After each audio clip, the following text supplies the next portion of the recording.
Julgados cobrados no Sebrasp 2025D Constitucional, Parte 1.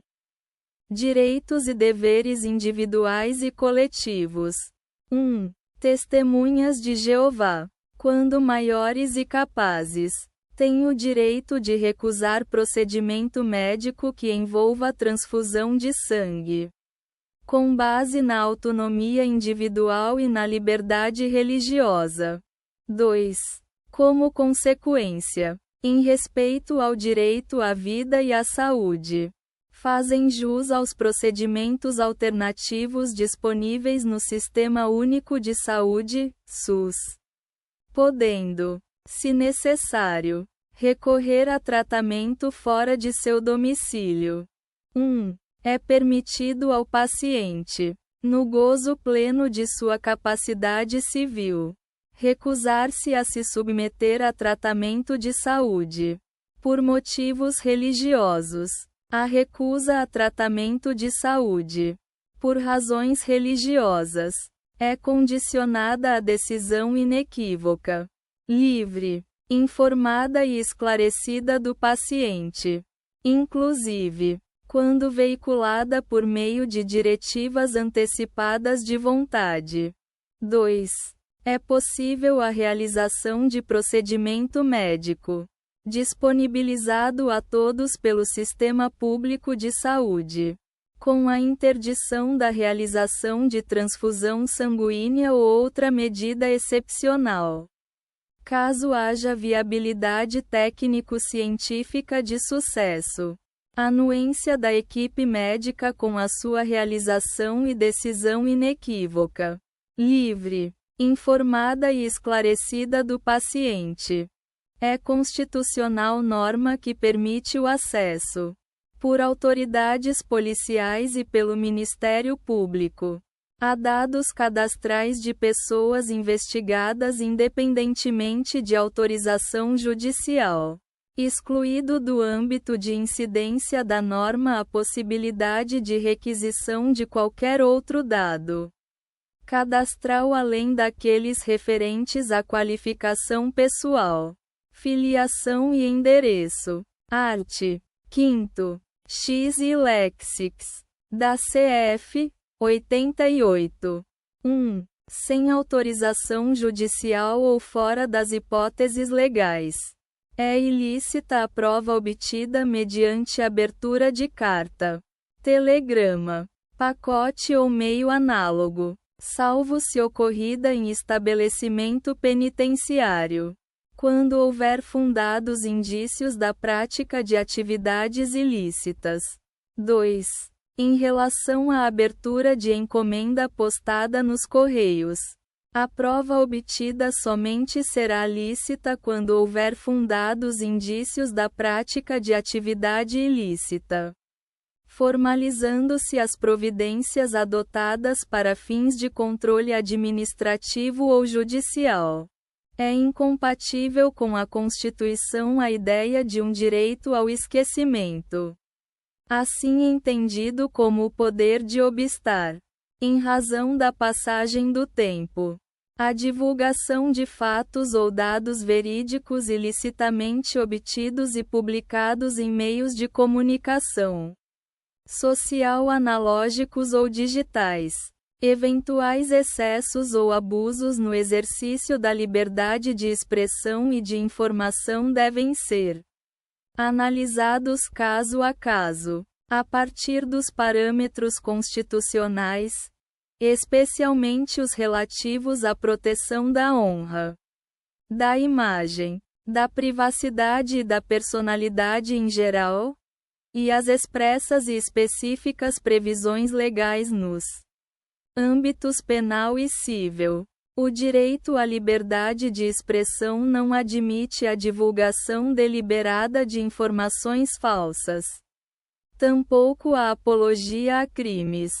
É constitucional a obrigatoriedade de imunização por meio de vacina que, registrada em órgão de vigilância sanitária, e tenha sido incluída no Programa Nacional de Imunizações ou tenha sua aplicação obrigatória determinada em lei ou e seja objeto de determinação da União, Estado, Distrito Federal ou município, com base em consenso médico-científico. Em tais casos, não se caracteriza violação à liberdade de consciência e de convicção filosófica dos pais ou responsáveis, nem tampouco ao poder familiar. Poder público pode determinar a vacinação compulsória contra a Covid-19, o que é diferente de vacinação forçada.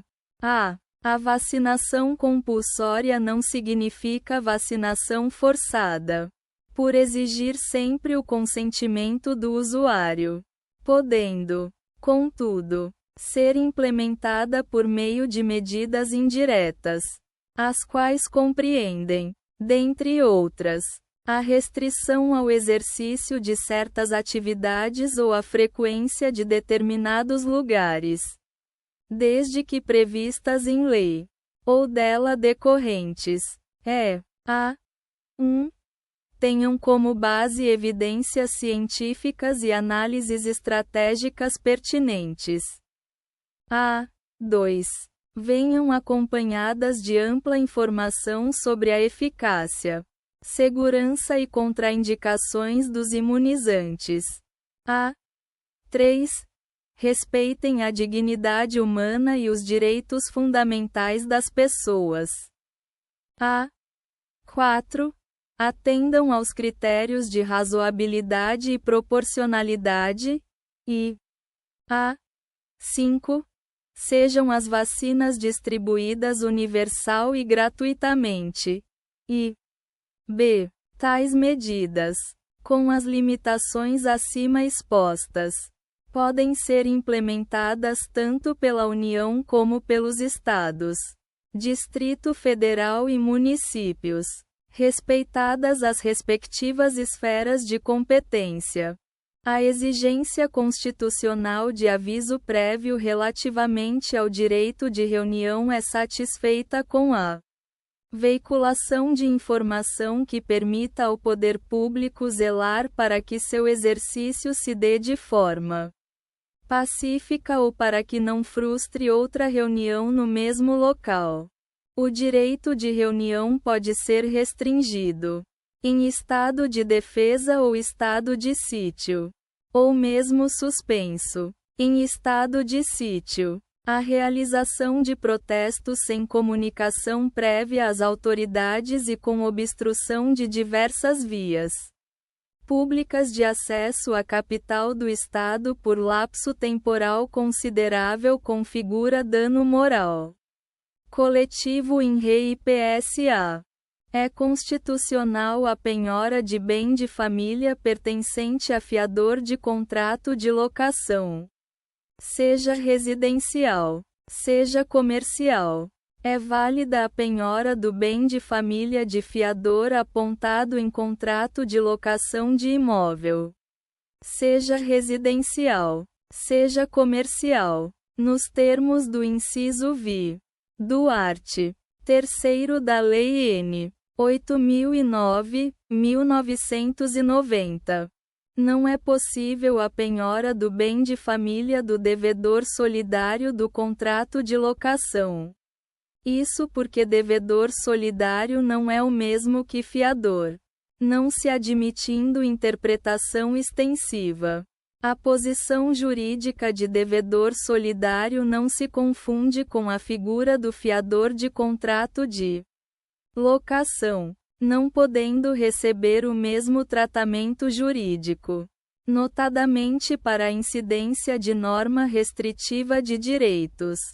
É constitucional, por não configurar violação às cláusulas pétreas e por respeitar os limites formais e materiais da Constituição Federal de 1988. A Emenda Constitucional número 96/2017 avos. Art. 225. 7º. CF. 88. que estabelece que práticas desportivas com animais, como a vaquejada, não são consideradas cruéis, desde que sejam manifestações culturais registradas como patrimônio cultural imaterial e regulamentadas por lei específica que assegure o bem-estar dos animais envolvidos. A sujeição da vida animal a experiências de crueldade não é compatível com a Constituição do Brasil. Precedentes da Corte. Pedido de declaração de inconstitucionalidade julgado procedente. A promoção de briga de galos, além de caracterizar prática criminosa tipificada na legislação ambiental, configura conduta atentatória à Constituição da República, que veda a submissão de animais a atos de crueldade, cuja natureza perversa, à semelhança da farra do boi. Re 153.531, SC. Não permite sejam eles qualificados como inocente manifestação cultural, de caráter meramente folclórico. É constitucional a utilização de vestimentas ou acessórios relacionados à crença ou religião nas fotos de documentos oficiais, desde que não impeçam a adequada identificação individual, com rosto visível. Tema 988 STF 6 itens. 1. Em visitas sociais nos presídios ou estabelecimentos de segregação é inadmissível a revista íntima vexatória com o desnudamento de visitantes ou exames invasivos com finalidade de causar humilhação. A prova obtida por esse tipo de revista é ilícita, salvo decisões judiciais em cada caso concreto. A presente decisão tem efeitos prospectivos a partir da publicação da ata do julgamento. 2. A autoridade administrativa, de forma fundamentada e por escrito, tem o poder de não permitir a visita diante da presença de indício robusto de ser a pessoa visitante portadora de qualquer item corporal oculto ou sonegado, especialmente de material proibido, como produtos ilegais, drogas ou objetos perigosos. São considerados robustos indícios embasados em elementos tangíveis e verificáveis, como informações prévias de inteligência, denúncias e comportamentos suspeitos. 3. Confere-se o prazo de 24 meses, a contar da data deste julgamento, para aquisição e instalação de equipamentos como scanners corporais, esteiras de raio-x e portais detectores de metais em todos os estabelecimentos penais. 4. Fica determinado ao Ministério da Justiça e da Segurança Pública e aos Estados que, por meio dos recursos do Fundo Penitenciário Nacional e do Fundo Nacional de Segurança Pública, promovam a aquisição ou locação e distribuição de scanners corporais para as unidades prisionais, em conformidade com sua atribuição de coordenação nacional da política penitenciária, assegurando a proteção dos servidores, a integridade dos detentos e a dignidade dos visitantes, prevenindo práticas abusivas e ilícitas, sem interferir na autonomia dos entes federativos, e garantido a aplicação uniforme das diretrizes de segurança penitenciária no país. 5. Devem os entes federados, no âmbito de suas atribuições, garantir que a aquisição ou locação de scanners corporais para as unidades prisionais esteja contemplada no respectivo planejamento administrativo e orçamento, com total prioridade na aplicação dos recursos. 6. Excepcionalmente, na impossibilidade ou inefetividade de utilização do scanner corporal, esteira de raio-x, portais detectores de metais, a revista íntima para ingresso em estabelecimentos prisionais, diante de indícios robustos de suspeitas, tangíveis e verificáveis, deverá ser motivada para cada caso específico e dependerá da plena concordância do visitante. Vedada, em qualquer circunstância, a execução da revista como forma de humilhação e de exposição vexatória deve ser realizada em local adequado, exclusivo para tal verificação, e apenas em pessoas maiores e que possam emitir consentimento válido por si ou por meio de seu representante legal, de acordo com protocolos gerais e nacionais pré-estabelecidos e por pessoas do mesmo gênero do visitante, preferencialmente por profissionais de saúde, nas hipóteses de desnudamento e exames invasivos, e o excesso ou o abuso da realização da revista íntima acarretarão responsabilidade do agente público ou do profissional de saúde habilitado e ilicitude de eventual prova obtida. E, caso não haja concordância do visitante, a autoridade administrativa poderá, de forma fundamentada e por escrito, impedir a realização da visita.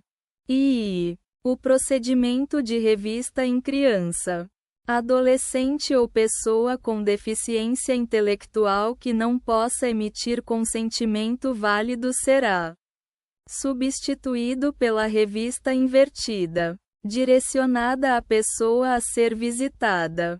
1. Na publicação de entrevista em que o entrevistado imputa falsamente prática de crime a terceiro, a empresa jornalística somente poderá ser responsabilizada civilmente se comprovada sua má-fé, caracterizada 1. Pelo dolo demonstrado em razão do conhecimento prévio da falsidade da declaração, ou 1. Pela culpa grave decorrente da evidente negligência na apuração da veracidade do fato e na sua divulgação ao público sem resposta do terceiro ofendido ou, ao menos, de busca do contraditório pelo veículo. 2. Nas entrevistas realizadas e transmitidas ao vivo, fica excluída a responsabilidade do veículo por ato exclusivamente de terceiro quando este falsamente imputa a outrem a prática de um crime, devendo ser assegurado pelo veículo o exercício do direito de resposta em iguais condições, espaço e destaque, sob pena de responsabilidade nos termos dos incisos V e X do artigo 5º da Constituição Federal. 3. Constatada a falsidade referida nos itens acima, deve haver remoção, de ofício ou por notificação da vítima, quando a imputação permanecer disponível em plataformas digitais, sob pena de responsabilidade. Súmula vinculante 14 é direito do defensor, no interesse do representado, ter acesso amplo aos elementos de prova que, já documentados em procedimento investigatório realizado por órgão com competência de polícia judiciária, digam respeito ao exercício do direito de defesa. Remédios constitucionais. Súmula 266, STF. Não cabe mandado de segurança contra a lei em tese, no pertinente à impetração de ação mandamental contra a lei em tese. A jurisprudência desta Corte Superior, embora reconheça a possibilidade de mandado de segurança, invocar a inconstitucionalidade da norma como fundamento para o pedido, não admite que a declaração de inconstitucionalidade constitua, ela própria, pedido autônomo. É inviável a utilização de habeas corpus em favor de pessoa jurídica, pois jamais estará em jogo a sua liberdade de ir e vir, objeto que essa medida visa proteger. Um mandado de injunção é instrumento processual instituído especialmente para fiscalizar e corrigir, concretamente, as omissões do poder público em editar as normas necessárias para tornar efetivos direitos e liberdades constitucionais e prerrogativas inerentes à nacionalidade, à soberania e à cidadania. Art. 5º. LXXI. Da Constituição. Direitos Sociais e dos Trabalhadores. Súmula vinculante 60. O pedido e a análise administrativos de fármacos na rede pública de saúde. A judicialização do caso, bem ainda seus desdobramentos administrativos e jurisdicionais, devem observar os termos dos 3 acordos interfederativos e seus fluxos, homologados pelo Supremo Tribunal Federal, em governança judicial colaborativa. No tema 1234 da Sistemática da Repercussão Geral RE 1.366.243. Súmula vinculante 61. A concessão judicial de medicamento registrado na Anvisa, mas não incorporado às listas de dispensação do Sistema Único de Saúde, deve observar as teses firmadas no julgamento do tema 6 da repercussão geral. RE 566.471. Tema 6. Tema 1234. Tema 793 e tema 500. Tema 793. Se medicamento tem registro na Anvisa e está na lista oficial do SUS, o juiz direciona quem deve cumprir a obrigação, conforme regras de repartição de competência, e determina ressarcimento de quem suportou o ônus financeiro. Temas 793 e 1234. Detalhe 1. Para fornecimento de medicamento de componente básico, a ação deve ser proposta na Justiça Estadual. Responsabilidade do município. Temas 793 e 1234. Detalhe 2. Para fornecimento de medicamento de componente especializado. Grupo 1A. A ação deve ser proposta na Justiça Federal. Responsabilidade da União. Temas 793 e 1234. Detalhe 3. Para fornecimento de medicamento de componente especializado. Grupo 1B. 2 e 3. A ação deve ser proposta na Justiça Estadual. Responsabilidade varia conforme o grupo. Temas 793 e 1234. Detalhe 4. Para fornecimento de medicamento de componente estratégico, a ação deve ser proposta na Justiça Federal. Responsabilidade da União. Temas 6 e 1234. Se medicamento tem registro na Anvisa, mas não está na lista oficial do SUS, o acionamento do Poder Judiciário deve observar 2 critérios. Critério 1. 6 requisitos cumulativos. Inicie. 1. Inexistência de substituto nas listas do SUS. 2. Negativa administrativa prévia. Via administrativa esgotada. 3. Ilegalidade do ato da Conitec de não incorporar. Ausência do pedido de incorporação ou mora na apreciação. 4. Comprovação científica baseada em evidências de alto nível. Ensaios clínicos randomizados. 5. Imprescindibilidade de medicamento necessário para o tratamento. 6. Econômica incapacidade financeira do autor. Critério 2. Valor do tratamento anual define a competência e o ente responsável pelo custeio do tratamento.